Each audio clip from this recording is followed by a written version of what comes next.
अस्सलाम वालेकुम। हमारा आज का जो टॉपिक है वो chemistry of signal and receptors है। आज मैं आप लोगों को सिग्नल एंड रिसेप्टर्स के बारे में बताने वाला हूँ कि सिग्नल्स एंड रिसेप्टर्स क्या होते हैं। सिग्नल जो है वो ऐसे मॉलिक्यूल होते हैं कि ये कोई ही किसी भी प्रोसेस या किसी भी कॉम्प्लेक्स पाथवे को इनिशिएट करते हैं। मतलब रिसेप्टर्स और सिग्नल के दरमियान जब बॉन्ड बनता है, जब अटैचमेंट होता है, तो रिसेप्टर और सिग्नल का जो अटैचमेंट है ये एक प्रोसेस, एक पाथवे इनिशिएट करता है और उसी के मुताबिक सेल जो है अपना रिस्पॉन्स देता है।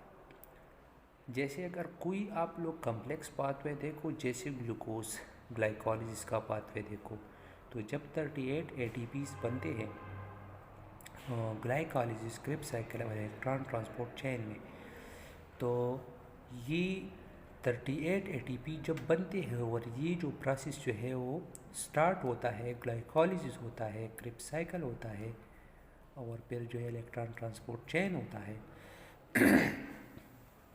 तो इसमें जो सिग्नल है वो ग्लूकोज है और लैक ऑफ ATP है इन द बॉडी और द सेल, कि जब ATP नहीं होंगे और ग्लूकोज जो है बॉडी में प्रेजेंट होगा तो सेल जो है ATP बनाएगा। तो ग्लूकोज एक सिग्नल है। क्या है? सिग्नल है। ग्लूकोज हमें सिग्नल देता है। और जब ग्लूकोज जो है एक आउटसाइड एनवायरनमेंट और इनसाइड द एनवायरनमेंट सेल में जो है होता है, तो ये प्रोसेस ग्लाइकोलिसिस और जो हम कहते हैं क्रिब्स साइकिल और इलेक्ट्रॉन ट्रांसपोर्ट चेन, तो ये स्टार्ट होता है, वहाँ से ये स्टार्ट होता है। तो ग्लूकोज एज ए सिग्नल है। क्या है? सिग्नल है। या अगर हम बात करें एपोप्टोसिस की, apoptosis as a programme cell death, एक नेक्रोसिस होता है, एक एपोप्टोसिस होता है। तो एपोप्टोसिस जो है सेल के डेथ है एक स्पेसिफिक स्पैन के बाद, एक स्पेसिफिक लाइफ स्पैन के बाद के।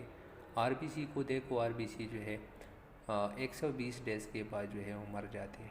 ठीक है, तो ये एपोप्टोसिस है। लेकिन जब एक्सीडेंटल डेथ होता है सेल का, तो इसको हम फिर नेक्रोसिस कहते हैं।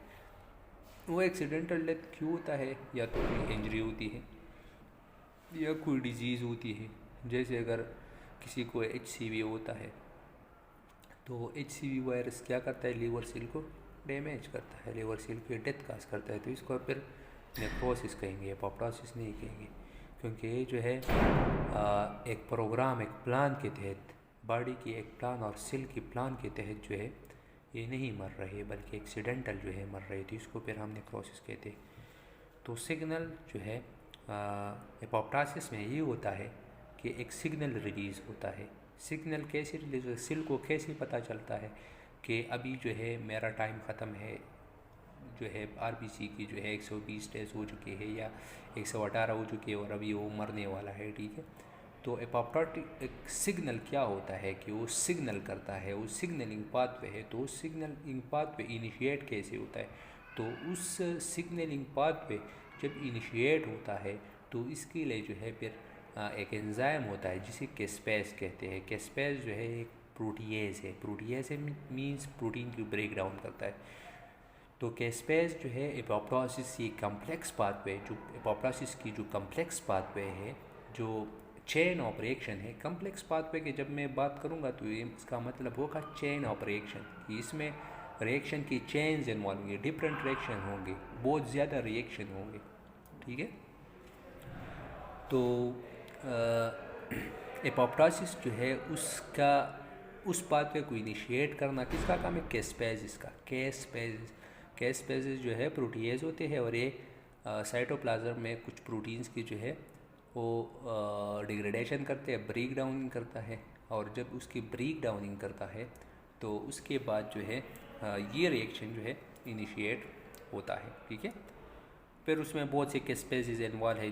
कुछ जो है उसको एग्जीक्यूशनर कैस्पेजेस कहते हैं, क्योंकि वो फिर जो है सेल की जो है डेथ लास्ट में वो इन्वॉल्व होते हैं। लेकिन इनिशिएट करना जो है वो कैस्पेजेस का काम है। तो caspases is like a signal like a signal molecule which initiate the apoptotic pathway of the cell, or the signaling pathway or the apoptotic signaling pathway of the cell. तो इसलिए मैंने दो एग्जांपल आप लोगों को दे दिए जिससे आप लोगों को पता चले कि सिग्नल क्या होता है। सिग्नल जो है एक कॉम्प्लेक्स पाथवे की शुरुआत जो करता है वो सिग्नल करता है। और रिसेप्टर क्या होते हैं, एक रिसीविंग मॉलिक्यूल होता है जो सिग्नल को रिसीव करता है। और जब सिग्नल और रिसेप्टर जो है एक दूसरे के साथ बाइंड होते हैं तो रिएक्शन जो है शुरू हो जाता है। ठीक है, एक पाथवे जो है वो इनिशिएट होता है। तो अगर हम बात करें तो यही है कि जो सिग्नलिंग पाथवे है, जो कम्प्लेक्स सिग्नलिंग पाथवे है, उसको इनिशिएट करने के लिए जो है सिर्फ एक इवेंट चाहिए, एक छोटा सा जो है अपॉर्चुनिटी चाहिए होती है। जैसे एक जंग अजीम है, तो जंग अजीम वैसे स्टार्ट नहीं हुई, ठीक है, कोई इवेंट हुआ, उसके बाद जो है फिर और इवेंट हुए और इवेंट्स हुए, उसके बाद जो है जंग अजीम शुरू हुआ। ठीक है, तो इसी तरह जो है एक सिग्नलिंग पाथवे या कम्प्लेक्स पाथवे शुरू होता है तो उस पाथवे को जो है इनिशिएट कौन करता है, सिग्नल करता है, सिग्नल मॉलिक्यूल करता है, लाइगेंड करता है। ये सिग्नल मॉलिक्यूल और या लाइगेंड हम कहते हैं। तो जब इन दोनों के दरमियान जो है वो अटैचमेंट होती है तो एक प्रोसेस शुरू होता है। ठीक है, तो जो सिंगल की इवेंट है कम्प्लेक्स पाथवे में, जो इनिशिएशन रिएक्शन होता है वो कौन करता है, वो सिग्नल करता है। सिग्नल और रिसेप्टर्स के दरमियान जब अटैचमेंट होती है होता है फिर और जब सिग्नल और रिसेप्टर एक दूसरे के साथ जब अटैच हो जाते हैं तो ये जो रिसेप्टर है इसकी एक्टिविटी में तो यह चेंज आता है। ठीक है, और यह जो है इसका शेप चेंज होता है। तो जब शेप चेंज होता है या इसकी एक्टिविटी में फ़र्क आता है तो सेल को पता चलता है कि मेरा कोई रिसेप्टर है, या तो इंट्रासेलुलर है, साइटोप्लाज्म है, या सेल सरफेस रिसेप्टर है, लेकिन उसकी एक्टिविटी में चेंज आ गया। ठीक है, या उसकी जो है वो शेप में चेंज आ गया। तो जब उसकी शेप में चेंज आ गया या उसकी एक्टिविटी में चेंज आ गया तो सेल जो है उस शेप चेंज को या जो एक्टिविटी चेंज है उसको रिस्पॉन्स करता है। ठीक है, तो इसी तरह जो है एक कॉम्प्लेक्स पाथवे जो है वो शुरू हो जाता है। अगर हम देखें लाइक सेल सरफेस रिसेप्टर है, जो ज़्यादातर सेल सरफेस रिसेप्टर्स होते हैं वो प्रोटीन्स होते हैं और वो जो है हाइड्रोफिलिक मॉलिक्यूल है, हाइड्रोफिलिक प्रोटीन्स है। तो हाइड्रोफिलिक मॉलिक्यूल उसके थ्रू जो है सेल को आते हैं। तो अगर ये इसका एक्टिविटी कैसी चेंज होगी, एक्टिविटी इसी तरह चेंज होगी कि या तो जो है ज़्यादा मॉलिक्यूल और प्रोटीन को जो है अंदर आने देंगे या कम मॉलिक्यूल को, मतलब नॉर्मल नहीं होंगी, एबनॉर्मल सिचुएशन होगी। तो सेल को तो पता चल जाएगा ना कि या तो ज़्यादा मॉलिक्यूल आ रहे हैं या कम आ रहे हैं, तो कुछ ना कुछ गड़बड़ है। जब शेप चेंज होती है तो फिर क्या होगा, फिर जो है उस मेम्ब्रेन में या उस साइटोप्लाज्म में कोई स्ट्रक्चर चेंज आएगा। और जब स्ट्रक्चर चेंज आएगा तो भी सेल को पता चल जाए कोई ना कोई मसला तो है, तो फिर वो जो है रिस्पॉन्स करेगा, उसी के मुताबिक रिस्पॉन्स करेगा। क्योंकि हम कहते हैं, मैं कहता हूँ ठीक है, कि सेल जो है, सेल में जो डीएनए होता है वो क्या होता है, जैसे ब्रेन होता है हमारी बॉडी में, तो इस सारे रिस्पांस का जो है अलग अलग जवाब देता है। जैसे हमारा ब्रेन जो है हर रिस्पांस का अलग जवाब देता है, तो इसी तरह भी जो है डीएनए जो है वह रिस्पांस का अलग जवाब देता है।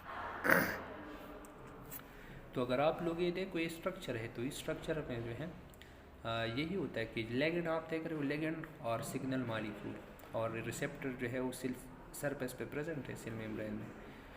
और जब इन दोनों की अटैचमेंट होती है, ये दोनों एक दूसरे के साथ बाइंड होते हैं, तो एक रिस्पांस इनिशिएट होगा, एक्टिविटी चेंज होगी और शेप चेंज होगा, और सेल जो है उसके मुताबिक एक रिस्पांस जनरेट करेगा।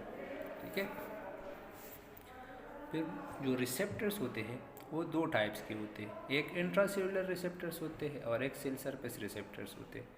तो इंट्रासेलुलर रिसेप्टर जो है इसका ये मतलब है कि ये इनसाइड द सेल होते हैं। इनसाइड द सेल जो है या तो साइटोप्लाज्म में होते हैं और या तो न्यूक्लियस में होते हैं। ठीक है, तो जब ये सरफेस इंट्रासेलुलर रिसेप्टर जो है वो अंदर होंगे साइटोप्लाज्म में, या जो है वो न्यूक्लियस में होंगे। तो सिग्नल मालिक्यूल के साथ कैसे बाइंड होगी, क्योंकि सिग्नल मालिक्यूल तो वैसे बाहर होता है, एक्स्ट्रा सेलुलर होता है, तो वो जो है सेल मेम्ब्रेन को पास करेगा, सेल मेम्ब्रेन को बाईपास करेगा, क्रॉस करेगा, फिर न्यूक्लियस को पास करेगा अगर जो है रिसेप्टर न्यूक्लियस में प्रेजेंट है। तो फिर इसी तरह जो है वो उसके साथ फिर बाइंड होगा। तो जब सेल मेम्ब्रेन को पास करेगा, क्रॉस करेगा, तो सेल मेम्ब्रेन को क्रॉस करने के लिए कौन से मालिक्यूल जो है वो रिक्वायर्ड होते हैं, जो हाइड्रोफोबिक हो, जो नॉन पोलर मालिक्यूल जो हाइड्रोफोबिक हो और जो स्मॉल हो, क्योंकि सेल मेम्ब्रेन जो पोर्स होते हैं वो स्मॉल होते हैं, वो स्मॉल मालिक्यूल को जो है आने देते हैं, लार्ज मालिक्यूल को अंदर आने नहीं देते। तो इसका मतलब ये है कि जो सिग्नल मालिक्यूल होगा और जो इंट्रासेलुलर रिसेप्टर के साथ बाइंड होगा तो हाइड्रोफोबिक होगा। हाइड्रोफोबिक मीन्स कि वो सेल मेम्ब्रेन को पास करेगा, क्योंकि सेल मेम्ब्रेन का जो लिपिड बायलेयर होता है वो भी हाइड्रोफोबिक होता है। जो इंटरनल जो लेयर होता है, जो इंटरनल होता है वो जो है लिपिड्स होते हैं, हाइड्रोफोबिक होते हैं, ठीक है। तो इसी वजह से जो है इसमें हाइड्रोफोबिक मालिक्यूल जो है वो अंदर जा सकेगा, और हाइड्रोफोबिक मालिक्यूल जो है हाइड्रोफोबिक मालिक्यूल जो है वो अंदर आ सकेगा। तो वो सिग्नल मालिक्यूल फिर उसके साथ तभी बाइंड होगा, ठीक है। और इसके जो एग्जांपल है वो बहुत से एग्जांपल है, लेकिन यहाँ पर मैंने लिए 6 हार्मोन्स, एस्ट्रोजन एंड टेस्टोस्टेरोन और प्रोगेस्टेरोन, ये इंट्रासेलुलर होते हैं, ठीक है। ये जो हार्मोन्स होते हैं स्टेरॉयड हार्मोन्स होते हैं, ये हाइड्रोफोबिक होते हैं, ये जो है मेम्ब्रेन को पास करते हैं, और जब रिसेप्टर्स को अटैच होते हैं तो कोई ना कोई रिस्पांस जो है जनरेट करता है। दूसरा जो टाइप है रिसेप्टर्स का वो सेल सरफेस रिसेप्टर, ये नाम से ही जाहिर है कि ये सेल मेम्ब्रेन पर होते हैं, सेल मेम्ब्रेन में होते हैं, लेकिन इसके 3 डोमेन होते हैं। 3 डोमेन का मतलब है कि रीजन होते हैं, 3 पार्ट्स होते हैं, सेक्शंस होते हैं। तो जो एक्स्ट्रा सेलुलर पार्ट्स है वो सेल मेम्ब्रेन से बाहर होगा, एक पार्ट जो है, एक डोमेन जो है वो सेल के अंदर एम्बेडेड होगा, और एक साइटोप्लाज्म की तरफ निकलेगा, ठीक है। तो सिग्नल मालिक्यूल जो है वो बाहर जो है सेल मेम्ब्रेन की ऊपर जो है रिसेप्टर के साथ अटैच होगा, और एक रिस्पांस जो है इनिशिएट करेगा। कौन सा domain? Intracellular domain of the cell surface receptor. तो ये जो मालिक्यूल होते हैं, ये सिग्नल मालिक्यूल जो होते हैं ये लार्ज होते हैं, क्योंकि ये जो है अंदर नहीं आ सकते, ठीक है, बाहर से जो है सेल के साथ अटैच होंगे। और एक ये बात हुई थी कि हाइड्रोफिलिक मालिक्यूल होंगे, ये हाइड्रोफोबिक नहीं होंगे, क्योंकि हाइड्रोफोबिक जो है वो सेल मेम्ब्रेन के से पास हो सकते हैं, ठीक है। और सेल मेम्ब्रेन में जो एम्बेडेड प्रोटीन होते हैं तो इसी तरह होते हैं ना, कि वो भी एक्ट एज ए रिसेप्टर्स जो है एक्ट करते हैं, अमीनो एसिड से बने होते हैं। वो भी जो है जो हाइड्रोफिलिक मालिक्यूल है, या जो स्मॉल मालिक्यूल, जो लार्ज मालिक्यूल है, उसके लिए होते हैं कि उसमें जो है सेल का जो कम्युनिकेशन है या सेल में जो ट्रांसपोर्ट है वो ही करते हैं, एम्बेडेड प्रोटीन करते हैं, ठीक है। जैसे specially type of protein are present in the bacterial cell membrane, we call those purines are special type of protein present in the cell membrane of the bacteria, okay. So though there are different types of purines in cell membrane of the bacteria. तो पुरीन जो है जो cell के का जो transport है वो maintain करता है हाइड्रोफिलिक मालिक्यूल का, ठीक है, लार्ज मालिक्यूल का। तो सेल सरफेस रिसेप्टर भी इसी तरह की प्रोटीन्स टाइप होते हैं, और इस जब बाइंड होते हैं सिग्नल मालिक्यूल तो ये जो है इनिशिएट करते हैं रिएक्शन। जो सेल सरफेस रिसेप्टर्स होते हैं, ठीक है, इसकी 3 टाइप्स है, ठीक है। जो पहला टाइप्स है, चलो एक्स्ट्रासेलुलर के डायग्राम को देखो आप लोग, इंट्रासेलुलर रिसेप्टर्स। तो इंट्रासेलुलर रिसेप्टर्स अगर आप लोग देखो, जो सिग्नलिंग मालिक्यूल है ये सेल मेम्ब्रेन से बाहर है, प्लाज्मा मेम्ब्रेन से बाहर है, ये साइटोप्लाज्म में आता है। अगर इंट्रासेलुलर रिसेप्टर साइटोप्लाज्म में प्रेजेंट हो, ठीक है, तो ये वहाँ पर बाइंड होगा। अगर वहाँ पर जो है प्रेजेंट नहीं हो इंट्रासेलुलर रिसेप्टर, न्यूक्लियस में हो, तो ये न्यूक्लियस में आएगा, न्यूक्लियर मेम्ब्रेन को क्रॉस करेगा, और जब ये आएगा तो ये डीएनए के स्पेसिफिक पॉइंट पे अटैच होगा और एक रिएक्शन जो है इनिशिएट करेगा, एक पाथवे इनिशिएट करेगा। मतलब डीएनए को जो है ये सिग्नल मॉलिक्यूल जो है ख़बरदार कर रहा है कि कोई स्पेशल टाइप की प्रोटीन बनाओ, ठीक है। तो ये कहाँ पर बाइंड होगा? डीएनए पर, डीएनए के प्रोमोटर पर बाइंड होगा और डीएनए जो है वो सिंथेसिस करेगा किसी स्पेसिफिक प्रोटीन की, ठीक है। तो जो है ये रीजन जो है डीएनए का, वो इनिशिएशन जो जहाँ पर होती है तो उसको हम प्रोमोटर कहते हैं। प्रोमोटर पे जो है वो कोई रिएक्शन जो है इनिशिएट होगा। तो सेल सरफेस रिसेप्टर्स है, इसके 3 टाइप्स हैं। पहला जो है ligand gated ion channels. Ligand gated ion channel जो है ये आयन जो है, जो आयंस होते हैं वो आयन जो है इसमें लिगैंड गेटेड आयन चैनल्स और रिसेप्टर, सेल सरफेस रिसेप्टर्स इसी के थ्रू जो है सेल में आते हैं। तो जब सिग्नल मॉलिक्यूल जो है इस किस्म के सेल सरफेस रिसेप्टर के साथ बाइंड होता है तो फिर जो है एक चैनल क्रिएट होता है, एक वे क्रिएट होता है और आयंस जो है उस वे के थ्रू, उसकी चैनल के थ्रू जो है सेल के अंदर जाते हैं, ठीक है। तो जब आयंस की ज़रूरत होगी तो सिग्नल मॉलिक्यूल जो है अटैच होगा और एक गेट ओपन होगा, एक चैनल ओपन होगा और आयंस अंदर जाएंगे, ठीक है। और जब आयन की ज़रूरत नहीं होगी तो सिग्नल मॉलिक्यूल जो है उसको जो है ऐसे सिग्नल मॉलिक्यूल भी होंगे जो इसके अल्टरनेट काम करेंगे, मतलब उसको बाइंड होगा और उस अगर वो गेट और चैनल जो है ओपन है तो उसको स्टॉप करेगा, उसको ब्लॉक करेगा, उसको बंद करेगा, ठीक है। तो 2 तरह के काम हो सकते हैं यहाँ पर कि सेल सरफेस रिसेप्टर है लिगैंड गेटेड आयन चैनल से। तो अगर जो है आयंस की ज़रूरत है तो एक सिग्नल मॉलिक्यूल बाइंड होगा और अगर सेल सरफेस रिसेप्टर जो है उसका चैनल जो है वो बंद है तो उसको जो है ओपन करेगा और जब ओपन करेगा तो आयंस अंदर आएंगे। लेकिन अगर आयंस जो है ज़्यादा हो रही है सेल में और सेल चाहता है कि मेरे जो है अंदर और आयंस ना आए तो ऐसे सिग्नल मॉलिक्यूल भी हो सकते हैं कि इसी चैनल को जो है, इसी रिसेप्टर्स को जो है वो बाइंड होंगे और जब ये बाइंड होंगे तो जो cell surface ligand gated ion channel होगा वो बंद होगा, वो चैनल को बंद करेगा और जब बंद करेगा तो जो आयंस की डिलीवरी है, ट्रांसपोर्ट है, वो स्टॉप हो जाएगी। जैसे अगर आप लोग इस डायग्राम में देखो तो ये सिग्नलिंग मॉलिक्यूल है और ये सिग्नलिंग मॉलिक्यूल जो है वो बाइंड होता है रिसेप्टर को, लिगैंड गेटेड आयन चैनल को, और जब ये बाइंड होता है तो एक गेट ओपन होता है, एक चैनल ओपन होता है, एक वे ओपन होता है, आयंस जो है चले जाते हैं। लेकिन अगर इसके अल्टरनेटिव कोई काम हो तो वो भी हो सकता है। अगर ये ओपन है तो ऐसे सिग्नल मॉलिक्यूल भी हो सकते हैं कि इस रिसेप्टर्स को बाइंड होंगे और ये चैनल जो है इसको बंद करेगा और आयंस की जो ट्रांसपोर्ट है वो स्टॉप करेगा, क्योंकि जो अगर सेल नॉर्मल है, नॉर्मल एक्टिविटी कर रहा है तो इसको रेगुलेट करेगा, बैलेंस करेगा, मेंटेन करेगा। लेकिन अगर सेल जो है वो म्यूटेजेनिक है या कैंसरियस सेल है, जो कैंसर उसमें हुआ है, तो फिर जो है अनकंट्रोलेबली ये काम करेगा कि आयंस जो है अंदर आएंगे, ठीक है, ये बंद ही नहीं होगा। लेकिन अगर नॉर्मल सेल हो तो नॉर्मल सेल जो है अपने आप को रेगुलेट करता है, मेंटेन करता है, तो फिर इसको जो है वो जब चाहेगा सेल आयंस तो इसको ओपन करेगा सिग्नल और रिसेप्टर्स के अटैचमेंट के बाद, और अगर जब आयंस चाहिए नहीं होते तो फिर वो उसको जो है ऐसी सिग्नल जो है इस रिसेप्टर्स को बाइंड होंगे जो इस गेट को, इस चैनल को जो है बंद करेंगे, आयंस की जो ट्रांसपोर्ट है वो स्टॉप करेंगे। जो दूसरा टाइप्स है वो जी प्रोटीन कपल रिसेप्टर से। कपल रिसेप्टर का ये मतलब है कि रिसेप्टर है, सेल सरफेस रिसेप्टर है और उसको जी प्रोटीन अटैच है। आसान सी बात है। तो जी प्रोटीन जो है large family of cell surface receptor होते हैं और इसका जो स्ट्रक्चर है वो या मेथड ऑफ सिग्नलिंग है वो सेम होते हैं, ठीक है।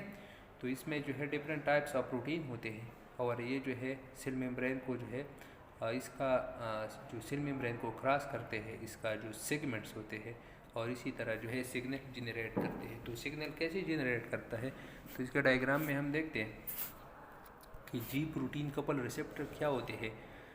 जब सिग्नल मॉलिक्यूल जो जी प्रोटीन कपल रिसेप्टर होते हैं, आप लोग देख सकते हो इस डायग्राम में जो टॉप पर है, तो टॉप पर आप लोग देख सकते हो कि वहाँ पर जो है रिसेप्टर जो है सेल सरफेस रिसेप्टर है, तो उसके नीचे GDP आप लोग को दिखाई दे रहा है और 3 सब यूनिट दिखाई दे रहे, अल्फा बीटा गेमा। तो ये जी प्रोटीन है, क्या है? जी प्रोटीन है। अल्फा बीटा गेमा ये सब यूनिट है जी प्रोटीन की, और GDP जो अटैच है ये गवानोसिन डाइफॉस्फेट इसको अटैच है, ठीक है। तो जब जो है सिग्नल मॉलिक्यूल इस सर्व जी प्रोटीन कपल रिसेप्टर को अटैच होता है, तो ये जो सब यूनिट्स है ये जी प्रोटीन है, ये GDP को जो है GTP में कन्वर्ट कर देता है, ठीक है। मतलब GDP को रिलीज़ करता है और GTP को अटैच करता है। तो जब GDP इसको अटैच होता है तो इससे जो है अल्फा बीटा गेमा भी सेपरेट होता है। अल्फा बीटा अल्फा जो है वो GDP के साथ रह जाता है और बीटा और गेमा जो है वो सेपरेट होता है अल्फा यूनिट से। तो बीटा और गेमा सेपरेट हो जाता है, ठीक है। और GDP जो है GDP को GTP में ये तब्दील कर देता है। तो जब GDP जो है इसको अटैच होता है तो ये इसको डीफॉस्फोराइलेट करता है। डीफॉस्फोराइलेट मीन्स रिमूवल ऑफ फॉस्फेट करता है। जब रिमूवल ऑफ फॉस्फेट होगा तो गवानोसिन ट्राइफॉस्फेट से गवानोसिन डाइफॉस्फेट में कन्वर्ट हो जाएगा। तो वो फॉस्फेट क्या करेगा? वो फॉस्फेट जो है सिग्नल जनरेट करेगा और सेल उसको रिस्पॉन्स करेगा, ठीक है। और फिर जब GDP में कन्वर्ट होगा तो बीटा और गेमा यूनिट्स जो है वापस इसको अटैच होंगे और वापस सारे यूनिट्स जो है वो सेल सरफेस रिसेप्टर्स को जी प्रोटीन कपल रिसेप्टर्स को अटैच होंगे, ठीक है। आसान सी बात है कि जब सिग्नल मॉलिक्यूल रिसेप्टर्स को अटैच होते हैं तो जी प्रोटीन जो है वो डिटैच होता है। क्यों डिटैच होता है? कि वो GDP के साथ जो है वो अटैच होता है और GDP को रिलीज़ करता है। जब GDP रिलीज़ होता है तो अल्फा बीटा गेमा बीटा और गेमा जो सब यूनिट है वो अल्फा से जो है सेपरेट हो जाते हैं। जब अल्फा से सेपरेट होता है तो अल्फा जो है GDP को GDP में कन्वर्ट करता है। कैसे? डीफॉस्फोराइलेट करता है, रिमूवल ऑफ वन फॉस्फेट करता है। तो वो वन फॉस्फेट जो है वो सिग्नल जनरेट करता है और सेल उसको रिस्पॉन्स करता है।